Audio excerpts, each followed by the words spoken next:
આ તમને અવાજ યુઝ ટુ થવા માટે અહીંયા અવાજ આવતો હશે બેકગ્રાઉન્ડમાં. આઈ થિંક એ ક્રિકનો અવાજ છે કે ખબર નહીં આ કોઈ જીવડા છે, ખબર નહીં શું ના ઇન્સેક્ટ છે. આપણે ખબર છે, આપણે ગામડામાં વાડીઓમાં જઈએ ને તો તમરા બોલે, એમ કે તમરા બોલે. વાડીઓમાં ચઢા ઉપર હાલતા હોય ને તો અવાજ આવો આવે જ છે. તો તમરાનો અવાજ છે એક ધારો સવાર. હેલો, કેમ છો બધા? આજે એકચ્યુઅલી અહીંયા હોલિડે ઉપર મસ્ત ચા પીતા હતા સવારમાં ને એમ થી ચલો ઘણા બધાના ક્વેશ્ચન ને કમેન્ટ હતી કે તમે તમારા હોલિડે ની ઇટનરી કે તમારા હોલિડે ની ટિપ્સ ને બધું થોડું જણાવજો. ઘણા બધા આવવાના પણ છે નેક્સ્ટ વીકમાં ને એવી રીતે પ્લાન કરવાના છે. તો અમને એમ થયું કે ચલો ચાય પીતા હતા તો તમારી સાથે થોડું ડિસ્કસ કરી લઈએ અને તમારી સાથે શેર કરી લઈએ. બરાબર ને? ના, બરાબર છે. ઘણા ક્વેશ્ચન આવ્યા હતા કે તમે કઈ જગ્યાએ છો હોલિડેમાં, ક્યાં ગયા છો, કઈ રીતે ગયા છો, તમારી ઇટનરી શું હતી, તમે શેર કરો. તમારું રિસોર્ટ કયું છે, હોટલ કઈ છે. તો પછી એમ થયું કે ના આપણે ચલો ને આ બધી બાબતની જાણ ક્વિક એક નાનો વિડીયો બનાવીને આપી દઈએ. તો જે કોઈ યુઝર છે કે જે યુકેમાં યુરોપમાં રહે છે ને એ લોકોનું પ્લાન કરવું હોય આ ટ્રીપ તો ખરેખર મજા આવે. બરાબર. ખરેખર જગ્યા સરસ છે અને અમે વિચાર્યું નતું કે આટલું સરસ હશે. બરાબર. ના અમે ખરેખર એવું નતું વિચાર્યું કે આ ક્રીટ આટલું બ્યુટીફુલ છે. ક્રીટ એક મેડિટેરિયન સીમાં એક આઇલેન્ડ છે નાનો, અને ગ્રીસનો આઇલેન્ડ છે. પણ ગ્રીસના જેટલા પણ આઇલેન્ડ છે છૂટાછવાયા, એક તો તમે નામ સાંભળ્યું છે સેન્ટોરિની, પણ ગ્રીસનો આઇલેન્ડ છે.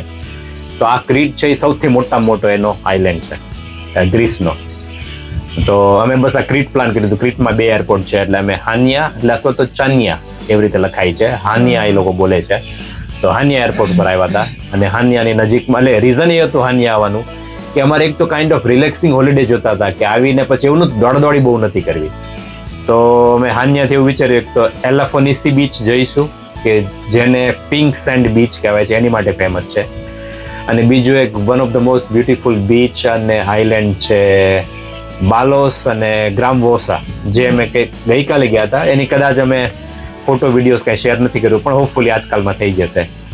તો એ બંને જગ્યાએ જવું હતું. હાનિયા ઓલ્ડ ટાઉન બહુ મસ્ત છે. જો અહીંયા આવો તો ડેફિનેટલી જજો. એક દિવસ આખો નીકળી જાય એવું છે. તો બસ આ બધી જગ્યાઓ કરવી હતી એટલે અમે બસ એવું નક્કી કર્યું કે ચલો ક્રીટ જઈએ. અમે જોયું નતું, it was first time for us. તો પ્લાન કર્યો અમે ક્રીટ આવવાનો. બાકી તો બીજું કોઈ રીઝન નતું. હા, તમે કઈ હોટલમાં રોકાણા છો? બધાના ક્વેશ્ચન એ આવે છે કે આટલું સરસ ફૂડ વેજીટેરિયન ઓપ્શન મળી રહે છે તો કઈ હોટલમાં રોકાણા છો? એ બહુ ક્વેશ્ચન હતો બધાનો. ના, એટલે અમે જેની પાસે હોલિડેઝ બુક કરાયો ને એની પાસેથી એવું હતું કે અમને બેડ એન્ડ બ્રેકફાસ્ટની આ રિસોર્ટની ડીલ સારી મળતી હતી. આ 5 સ્ટાર રિસોર્ટ છે. તો અને પણ આ જેની પાસે બુક કરાયો ને એને અમને એ જ ડીલ ઓલ ઇન્ક્લુઝિવમાં આપી દીધી. ઓલ ઇન્ક્લુઝિવ એટલે you can have unlimited food, drinks, lunch, dinner, breakfast બધી વસ્તુ હોય. પણ આપણે પીવાવાળા તો છીએ નહીં એટલે ચિંતા નહીં. બાકી જે પીવાવાળા હોય એ લોકોને બધું અનલિમિટેડ ડ્રિંક્સ ને બધું મળે, એટલે એ લોકો બધા ઓલ ઇન્ક્લુઝિવ કરાવે.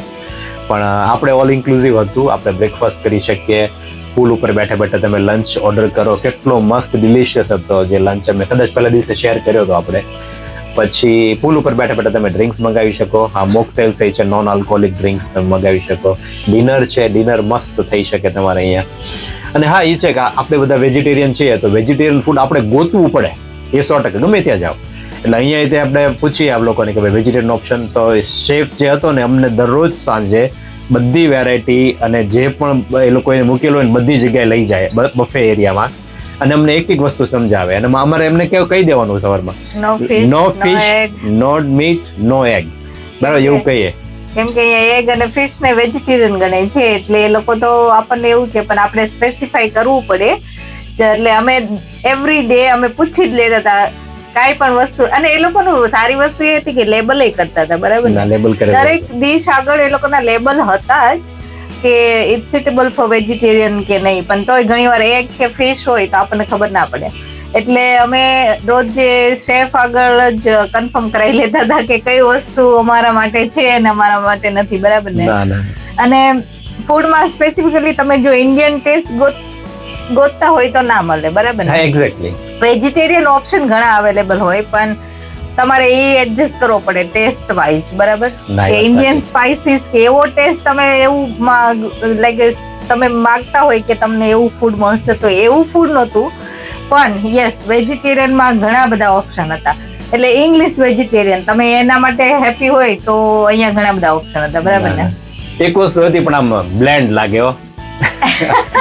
સ્પાઇસી આપણને જે થોડુંક સ્પાઇસી જોઈએ ને સ્પાઇસી ફૂડ ના મળે, પણ તોય ચાલે. લાઈક તમારે શું કહેવાય કે ભાઈ તમે આવ્યા છો બીજા કન્ટ્રીમાં, કન્ટ્રી એક્સપ્લોર કરવા, કન્ટ્રીનું ફૂડ એક્સપ્લોર કરવા, તો વાય નોટ થોડું નવું ટ્રાય કરવાનું. અને એમને આપણામાં થોડું વેજીટેરિયન બનાવવાનું ટ્રાય કરવાની. એટલે શેફને મેં ગઈકાલે પરમ દિવસે હતી કે એને કંઈક મસ્ત ચીઝી પેલી વેજીસ એટલે કે ચિપ્સ હતી, પણ એમાં મીટના ટુકડા નાખ્યા હતા.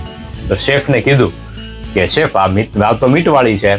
તો શેફ કેવો તમારે વેજી? મેં કીધું હા અમારે જો ચીઝી વેજીસ કે ચીઝી ફ્રાઈઝ તમે અમને બનાવી દો પણ વિધાઉટ મીટ. એ કે કયા ટેબલ ઉપર બેઠા તમે અમને કહો, અમારી માટે એક સ્પેશિયલ અલગથી બનાવી અને અમને દઈ ગયા. એટલે એમને પણ ખ્યાલ આવે. લાઈક એમ કે મને લાગે છે કે હોટલમાં બધા શેફ છે એ લોકોને તે મેનેજમેન્ટ લેવલે મીટિંગ થતી હોય તો કહેતા હોય કે ભાઈ તમે નવા ફૂડ કે નવું આઈટમ લાવો. તો આપણે વેજીટેરિયન જો આ બધા રિસોર્ટમાં ન પહોંચ્યા હોય ત્યાં સુધી એમના મગજમાં ના આવે, પણ આપણે પહોંચીએ ત્યારે એમને સ્ટ્રાઇક થાય કે ઓકે આપણે મેનેજમેન્ટ લેવલમાં કહીએ કે આ પ્રકારની ડિશ આપણે રજૂ કરીએ. કારણ કે હવે આપણા લોકો પણ ઇન્ડિયન લોકો પણ એટલું ટ્રાવેલ કરે છે દુનિયાના ખૂણે ખૂણે, બરાબર છે. તો પેલા તમને હવે બધા ઓપ્શન ધીમે ધીમે મળવા માંડ્યા છે, પણ આપણે એક્સપ્લોર ના કરીએ તો ના મળે. આપણે એમ કે ત્યાં વેજીટેરિયન નહીં મળે નથી જવું, તો કોઈ વેજીટેરિયન કોઈ એવા રેસ્ટોરન્ટમાં જોઈએ તો કોઈ દિવસ મળવાનું જ નથી. પણ જેમ વધુ લોકો જશે એમ મને લાગે છે કે આ વેજીટેરિયન ફૂડ વધુ મળવા માંડશે. તમને તો વિગન ઓપ્શન પણ મળ્યા, એટલે વી વર સો હેપી. મજા આવી. અહીંયા એકચ્યુઅલી બધા ઓપ્શન હોય જ છે, પણ આપણે ફાઇન્ડ આઉટ કરવું પડે. અને તમે ઓલ્ડ ટાઉન અમે ગયા હતા ત્યાં ઇન્ડિયન રેસ્ટોરન્ટ પણ હતા. તમને એવું લાગે કે અહીંયા નથી કઈ ફાવતું તો તમે ત્યાં પણ જઈ શકો એમ. એટલે પિઝા પાસ્તા તો હોય જ છે આજકાલ બધી જગ્યાએ. એટલે that's ઓપ્શન એમ. ખાલી તમારે વેજીટેરિયન ઓપ્શન તમારી રીતે ફાઇન્ડ કરી લેવો પડે. એટલે તમે મારી બધી રીલ્સ જોઈએ જ છે. એકચ્યુઅલી અમે બધું ફૂડ મોસ્ટલી એક કઈ દિવસ એવું નથી કે અમે એન્જોય નથી કર્યું, બરાબર ને? ખાલી વસ્તુ એ મિસ થાય કે અમે મીઠું મરચું આમ હળદર બધું જોઈએ, બીજું કઈ નહીં. એકચ્યુઅલી સ્નેહુ કાલે મિસ કરતો હતો ને, મને ચીલી પનીર ખાવાનું મન થયું છે. સ્નેહુ કાલ ચીલી પનીર યાદ કર્યું હતું અને ચાહત ને કીધું કે ચાહત તું ઘરે જનતા ને ખીચડીને કઢી આપું તો કે oh my god it's so tasty. એમ રાહ જોઈને બેઠી તો કે આ હું બે હાથે ખાઈ છે. અને આપણને ખબર છે કે આપણા ઇન્ડિયન છે અને ઘણા ટાઈમથી આપણે ફૂડ ના ખાધું હોય તો વી મિસ ધેટ, બરાબર છે. એટલે ઘરે જઈને તો એમ જ કહે છે કે ચાહત તો કે મારે બિરયાની ખાવી, ખીચડી કઢી ખાવી, વઘારેલી ખીચડી ખાવી છે, અને સ્નેહ કે મારે ચીલી પનીર જઈને તરત ખાવું છે. એટલે નો ડાઉટ આપણે એઝ એ ઇન્ડિયન આપણે યુઝ ટુ છે આપણા ફૂડ સાથે, એટલે ઈ મિસ થાય. કેમ કે અહીંયા બધું ફૂડ હોય ને એમાં સ્પાઇસ લાઈક બહુ ઓછા હોય, હોતું જ નથી. સ્પાઇસી ફૂડ નથી જરા પણ એમ. એટલે બેક કરેલું તમને એવું ભાવતું હોય તો યસ એના માટે. અને 5-6 દિવસ તમે હોલિડેમાં આવે તો એટલું તો એડજસ્ટ કરવા આઈ થિંક રેડી હોવું જોઈએ, બરાબર? બંને વસ્તુ છે કે આપણી તરફથી થોડુંક નવું એક્સપ્લોર કર્યું ફૂડ, બરાબર છે, એ ચાલે. પણ હા મેક શ્યોર કે તમે પૂછી જ લો, ગમે ત્યાં જાઓ નો મીટ નો ફિશ નો એગ પૂછી કહી જ દેવાનું શેફને, બરાબર? અને એ લોકો તમને એ રજૂ કરી દે કે ભાઈ આ વસ્તુમાં નથી, અને તમે ટ્રાય કરો, એક્સપ્લોર કરો, કઈ ખોટું નથી, બરાબર. બાકી તો બસ અમારી રૂમ માંથી વ્યૂ તમે જોઈ શકો છો કેટલું સરસ છે. આ એકચ્યુઅલી બહુ સરસ રિસોર્ટ હતો, બરાબર ને? અને પોલીસે કીધું એમ ઓલ ઇન્ક્લુસિવ હતું અને ખરેખર સારું છે. અમે રિકમેન્ડ કરીશું કોઈ પણ ને આવવું હોય તો અહીંયા, બરાબર ને? એરપોર્ટ થી 8 કિલોમીટર દૂર છે આ રિસોર્ટ, અને અમે લગભગ 15 મિનિટનું ડ્રાઈવ 15 મિનિટનું ડ્રાઈવ હતું. રોડ રસ્તા થોડાક સાંકડા એવા છે. રિસોર્ટ પાછું એવું સિક્લુડેડ જગ્યાએ છે, એટલે આમ દૂર છે, ટાઉન મેઇન ટાઉન થી ઘણો દૂર છે એમ. એટલે તમારે ધારો કે ફોર એક્ઝામ્પલ તમારે એવું જ કરવું હોય કે આ રિસોર્ટમાં રહેવું છે પણ મેઇન ટાઉનમાં કે રેસ્ટોરન્ટમાં ફૂડ ખાવા કે અથવા તો એક્સપ્લોર કરવા જવું છે તો તમારે કાર હાયર કરવી જરૂરી છે. કાર જોઈએ અથવા તો અહીંથી તમારે ટેક્સી કરવી પડે, બરાબર છે? એટલે અમે લોકોએ તો શું કર્યું, તો કાર હાયર કરી હતી એરપોર્ટ ઉપરથી. એરપોર્ટ ઉપર લેન્ડ થયા, કાર લીધી, કાર લઈને સીધા રિસોર્ટમાં આવ્યા. અને દરરોજ સવારે અમે નીકળીએ છીએ, કાર લઈને નીકળીએ છીએ કોઈ પણ જગ્યાએ જઈએ, કે જેમ કે એલાફોનિસી ગયા હતા કે પછી બાલોસ અને ગ્રામબોસર ગયા હતા, તો પોર્ટ પર જવાનું હતું ક્રૂઝ લેવા માટે, તો કાર લઈને અહીંથી નીકળી જાય અને એ જ ઈઝી પડે છે આ રિસોર્ટમાં રહેવું હોય તો, બરાબર? જો આ રિસોર્ટમાં ના રહ્યા હોય તમે સિટીની કોઈ પણ હોટલમાં રિસોર્ટમાં રહ્યા હોય તો પછી તમારે કાર હાયરની કદાચ જરૂર ના પડે, ત્યાંથી તમને બધું કન્વિનિયન્ટલી મળી જાય. અહીંયાથી એ લોકોની હોટલમાંથી અમુક બસ ને એને સુવિધા છે એકચ્યુઅલી. તમારે આવી રીતે કોઈ વિઝિટ કરવી હોય તો તમારે અહીંયાથી બુક કરાવવું હોય તો પણ કરાવી શકો છો, બરાબર ને? નહીં તો હોટલમાં ફેસિલિટી ફ્રી જ છે એ ઓપ્શન. બે વખત શટલ જાય છે અહીંથી, ટાઉનમાં જાય અને પાછી આવે, બરાબર છે? એટલે તમે જો રિસેપ્શનમાં જઈને બુક કરાવી લો મારે જવું છે તો યુ કેન યુઝ ધેટ.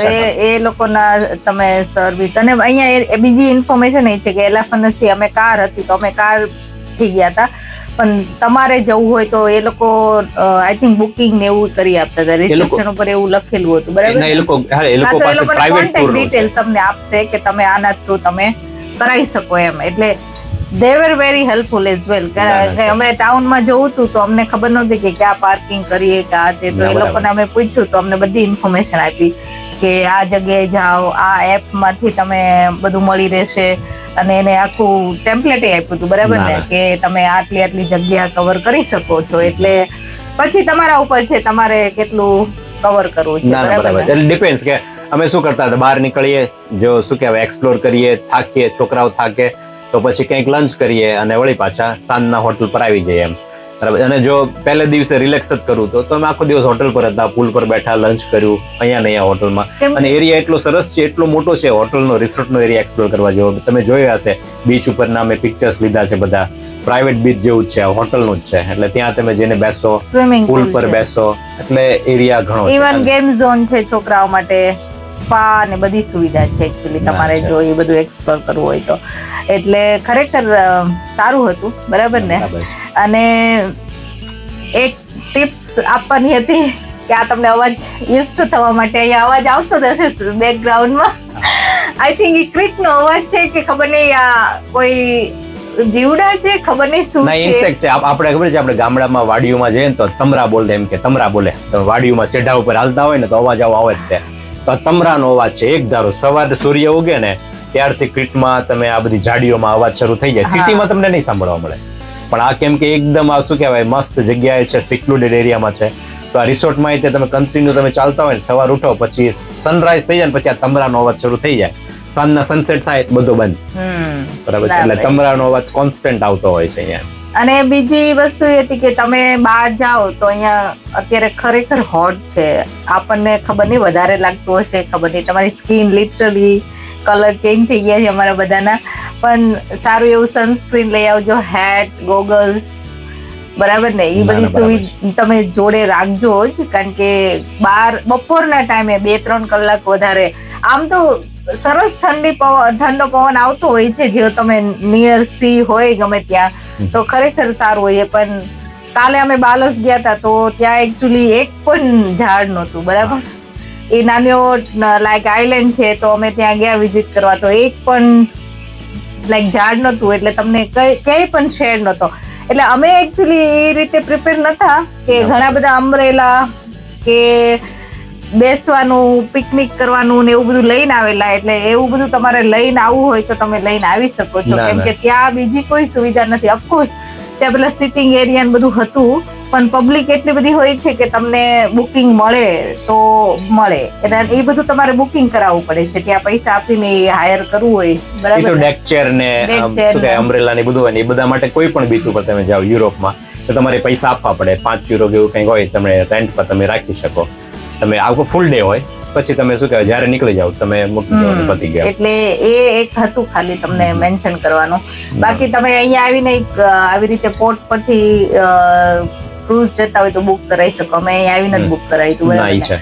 એટલે અમે એડવાન્સમાં કાંઈ પ્લાન નહોતું કર્યું. અમે અહીંયા આવ્યા પછી વિચાર્યું કે આજે કાલે ક્યાં જઈશું, અને એવી રીતે અમે બુક કરાવ્યું હતું, જે રીતે તમને એડજસ્ટ થતું હોય તમારા રૂટીન પ્રમાણે. ના, ક્રીટમાં 2 એરપોર્ટ છે. અમે આવ્યા હતા હાનિયા અથવા તો ચાનિયા. એની નજીકમાં જે જોવાનું હતું એલાફોનિસી બીચ જે છે, 2 કલાકનું ડ્રાઈવ છે. પછી બાલોસ અને ગ્રામવોસા છે એ છે. એની સિવાય ગોજ કરીને માઉન્ટેન છે, જેમાં ટ્રેકિંગનો કોઈ ઇન્ટરેસ્ટેડ હોય તો ટ્રેકિંગ કરવાનું પણ અમે વિચાર્યું હતું. મને પોતાને ઇન્ટરેસ્ટ હતો, પણ 10 કલાક પ્લસનું ટ્રેકિંગ છે, એટલે છોકરાઓ થાકી જશે, ગરમી બહુ છે, એટલે એ માંડી વાળ્યું. એટલે અમે શું કર્યું, એક દિવસ રિલેક્સિંગ, એક દિવસ આઉટિંગ, એક દિવસ રિલેક્સિંગ, એક દિવસ આઉટિંગ કર્યું, અને એ રીતે અમે આ કમ્પ્લીટ કર્યું. બાકી તમે જો બીજું એરપોર્ટ છે કે જે ક્રીટનું સૌથી મોટું સિટી છે, હેરાક્લિયોન, બરાબર છે, તો ત્યાં આવતા હોય તો એ એરિયામાં પણ ઘણું છે. એમાં હિસ્ટોરિકલ વધુ છે, લાઈક પેલેસીસ કે કાસલ કે એ બધી વસ્તુ છે. પ્લસ નો ડાઉટ બીચ બધા ઘણા બ્યુટીફુલ છે. પણ હા, તમે ત્યાં જાઓ, તમે ખાલી સર્ચ કરશો હેરાક્લિયોન થી પણ તમને એ લોકો એ જ કહેશે કે like things to do in ક્રીટમાં સૌથી પહેલું એલાફોનિસી બીચ આવશે, સેકન્ડ બાલોસ ને ગ્રામવોસા આવશે, એટલે બધું હાનિયા સાઈડ જ છે. એલાફોનિસી ખરેખર સારું હતું. હા, એ બહુ મસ્ત છે. ફેમિલી બીચ, છોકરાઓ નાના હોય તો પણ ખરેખર આમ એવું કિડ્સ ફ્રેન્ડલી હતું, આઈ થિંક. એટલે સરસ જગ્યા હતી. તો અને સારી વસ્તુ એ છે કે ગ્રીસમાં મેં એક વસ્તુ જોયું કે આટલું બીચ પર હોય કે ત્યાં તમને ફૂડ કેન્ટીન હોય કે વોટર ડ્રિંક્સ જ્યુસ બધું અવેલેબલ હોય, ટી કોફી એ બધા બીચ પર અવેલેબલ હોય ત્યાંનું. પણ એની પ્રાઇઝિંગ છે ને યુકેમાં આપણે કમ્પેર કરીએ, અમે યુકે સાથે કમ્પેર કરીએ તો બહુ જ સસ્તું છે એમ. એટલે સસ્તું એટલે કે આઈ વુડ એક્સપેક્ટ કે જે ટાઉનમાં જે વસ્તુ મળતી હોય વોટર બોટલ એ બીચ પર મળતી હોય તો યુકેમાં 5 ગણા ભાવ થઈ ગયા હોય, બરાબર, કે 10 ગણા ભાવ થઈ ગયા. અહીંયા એટલા ભાવ એ લોકો નથી વધારતા એમ બીચ પર. એટલે people can buy, you can afford એમ. એટલે એ વસ્તુ મને બહુ ગમી કે ભાઈ એવું નથી કે તમને લૂંટી લેવું. બીચ ઉપર બેઠા છે તમે, બીચ ઉપર બેઠા બેઠા તમને એક પાણીની બોટલ મળી ગઈ તો એ લોકો તમને લૂંટી લેવા નથી માંગતા. You enjoy your time. એટલે એ મને બહુ ગમ્યું. એક સારો પોઈન્ટ હતો એમ. એટલે ગમે તે જગ્યાએ જાઓ તો તમે થોડું તો એવું હોય જ છે કે તમે ફૂડ ને આ તે બધું લઈ શકો, પાણીની બોટલ્સ ને બધું. અને બસ બીજું કઈ તમારે શેર કરવાનું? ના ડેફિનેટલી. જો તમને ટાઈમ મળે આવો. ફ્રેન્ડલી શું કહેવાય કે ભાઈ કન્ટ્રી, ગ્રીસના લોકો બહુ ફ્રેન્ડલી છે. કોઈના અમને એવું નથી જોયું કે મોઢા ચડેલા હોય કે આપણે આમ ખબર છે રોડ રેજ થઈ જાય કે એવરીવન સ્માઇલિંગ અરાઉન્ડ. ઇવન ટાઉનમાં પણ તમે સિટીમાં જાઓ, પીપલ આર ક્વાઇટ હેલ્પફુલ. તમને પાર્કિંગ ન મળે તો they help you to find parking as well. એવો અમારો એક્સપિરિયન્સ છે. પણ ના, ઇટ્સ રિયલી ગુડ. જો ટાઈમ મળે તો ડેફિનેટલી ક્રીટ આવજો ને કરો એન્જોય. યાદ રાખજો જુલાઈ ઓગસ્ટ મંથ રિયલી હોટ હોય છે. Make sure you bring lots of sunscreen. છોકરાઓને સનસ્ક્રીન ઘસે, નહીં તો ટેનિંગ પૂરેપૂરું થઈ જશે. અમારે બધું થઈ ગયું છે. લગાવી તોય થઈ ગયું. કારણ કે વળી પાછા તમને ગરમી એટલી લાગે તો જો પાણીમાં જઈએ, દરિયામાં જતા રહીએ, પડ્યા રહીએ, વળી પાછા બહાર આવીએ તો વળી સેમ સિચ્યુએશન છે. એટલે બટ ના, એક બીચ એકચ્યુઅલી સરસ છે. તમે એમાં સ્વિમ કરી શકો એવા બીચ છે. યુકે જેમ નહીં, મારે તો પગ પલાળો હોય તો વિચારવું પડે. ના તમે પાણીમાં પડ્યા ને, ઇવન શેલો બીચ પણ બધા છે એમ. લાઈક તમે you just want to relax, લાઈ ડાઉન, એવા બીચ પણ ઘણા છે એમ. એટલે લાઈક અને સેન્ડી બીચ છે, થોડા ઘણા રોકી છે. એટલે ડિપેન્ડ કે તમને જોવું એવું એડવેન્ચર તમને બીચ રિલેટેડ મળી જશે. પણ ના, it was good family holidays. અને જો ફેમિલી હોલિડેઝ કરવા પ્લાન કરતા હોય તો આવજો. તમારે જો આ બધી ડિટેલ્સ જોતી હોય તો probably will make short reel કે કોની પાસે બુક કરાયું, ક્યાં કરાયું, તો તમને આઈડિયા આવશે. અને કમેન્ટમાં જણાવજો તમને કોઈ ક્વેશ્ચન હોય તો. We are happy to help you. અને બસ તો આજનો વિડીયો અહીંયા બંધ કરીએ. ના બરાબર છે. આ ઇન્ફોર્મેશન વિડીયો હતો, બહુ લાંબો થઈ ગયો, પણ આપણે પૂરો બરાબર. ઓકે, ચલો ત્યારે સારું, ચલો આવજો. જોતા રહેજો વિદેશમાં વતન, બરાબર છે. એ આવજો. Bye bye.